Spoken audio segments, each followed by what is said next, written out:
Hello, listeners! This is Federica and Alexandra from Drug Safety Matters.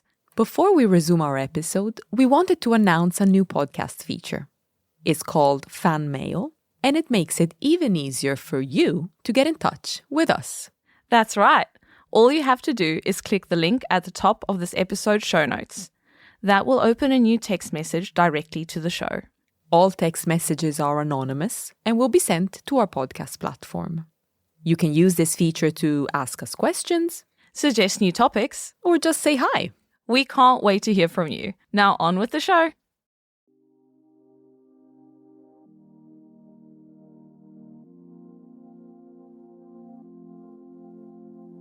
Welcome to Drug Safety Matters, a podcast by Uppsala Monitoring Center, where we explore current issues in pharmacovigilance and patient safety. My name is Federica Santoro, and this episode is part of the Uppsala Reports Long Reads series, where we select the most topical stories from our magazine, Uppsala Reports, and bring them to you in audio format. Our pick for today is the article Patient's Advocate, which appeared online in October 2020 and in print in issue 83 of the magazine. So who is this patient's advocate we want to tell you about? None other than former UMC Director Marie Lindquist, who only a few weeks ago began her well-earned retirement. Marie has now left the reins of the organization to her successor, UMC's new CEO, Hervé Le Louët. But as she prepared to open a new chapter in her life, she sat down with UMC editor Graham Nadasi for a fond look back at an extraordinary career that began with a knock on the door and turned her into one of the world's leading advocates for patient safety. Here's the full story, read for us today by Graham Nadasi and Marie Lindquist.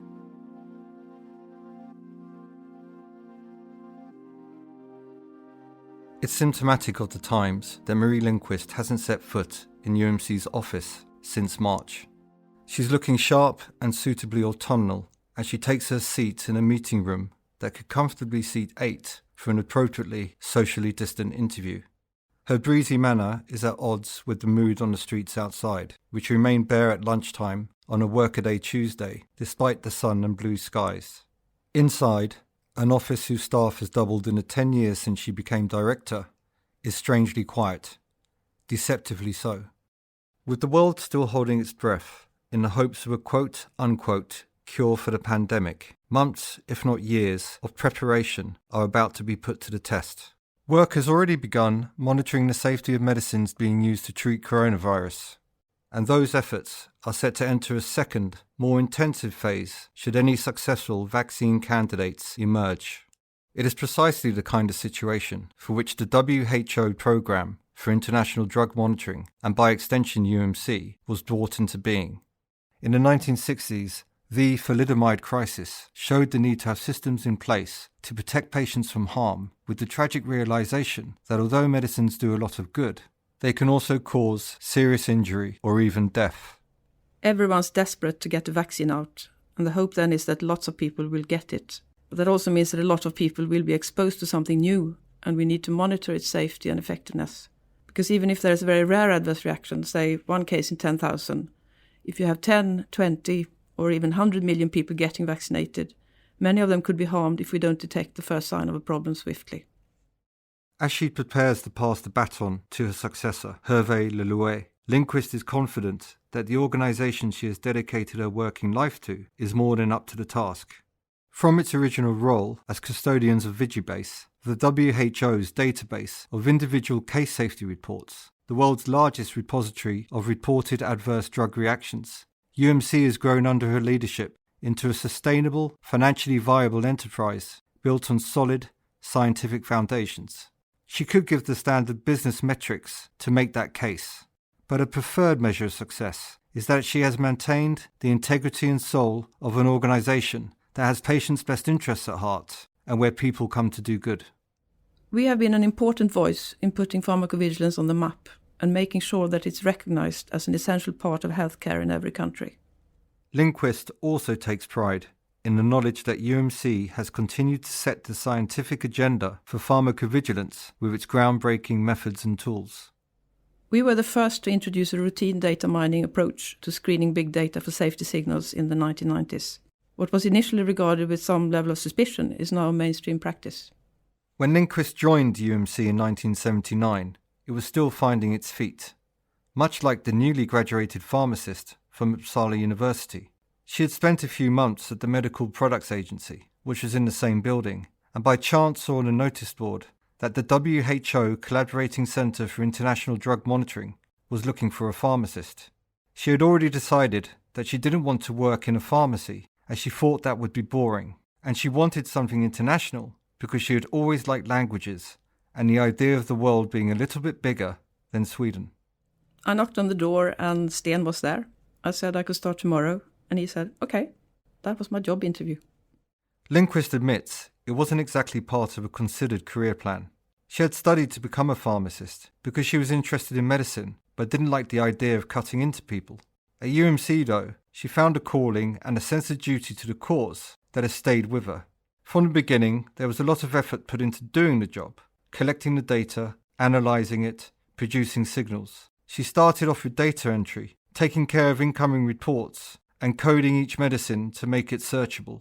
This would later provide the structure for the WHO Drug Dictionary, UMC's main source of income. The reports of suspected adverse reactions were still coming in on paper then. Making all the corrections manually could have been tedious, but I read the case information and saw a person. I don't work in healthcare as such, and I don't sit by a patient's bed, I'm not doing acute surgery, but I've always felt very strongly that what I do is about people. Looking back, I think that has been my strength, that I've always seen the patient behind the data. UMC has continued to develop ever more sophisticated ways to structure data and detect signals. Lindquist had a hand early on in developing analytical systems and search strategies to extract the information from the database and put it together. It simply isn't good enough to say that we are looking for the usual reactions, because our job is to find the unknown. But recognizing that the medicine may cause harm in some patients doesn't really lead anywhere unless the knowledge is made available to those who need it in a way that actually improves the lives of patients. As one of the architects of the original Uriche Declaration, which laid the groundwork for the development of good communication practices in pharmacovigilance, Lindquist has been a leading advocate for more patient-centered communication throughout her directorship. It is also something she would like to write about now that she will have the time. You have the public health perspective of medicines and how they are used, and then you have the individual's perspective. Everyone talks about being patient-focused, but I'm not sure we really are. There's a lot more to be done in actually making sure that what we do in pharmacovigilance benefits individuals. What do people want from us? What do they expect? What do they need? How can we do better? To give just one example, she cites patient reporting, where although everyone agrees that patients need to report and that it's important to hear their stories, it's rarely that simple.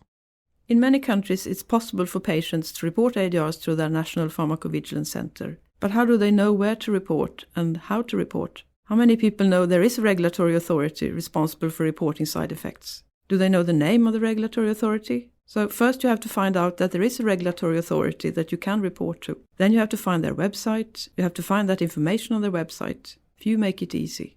Although UMC works closely with the WHO, it is organisationally and financially independent. Free of political or commercial considerations, UMC has been able to push its scientific agenda, always with the patient in mind.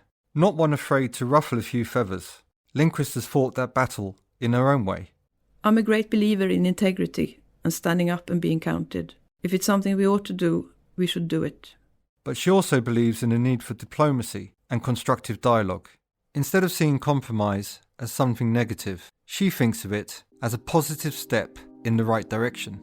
She was pleased to hear her successor referring to his new role as CEO as that of a quote-unquote pharmacodiplomat, determined to put the patient front and centre.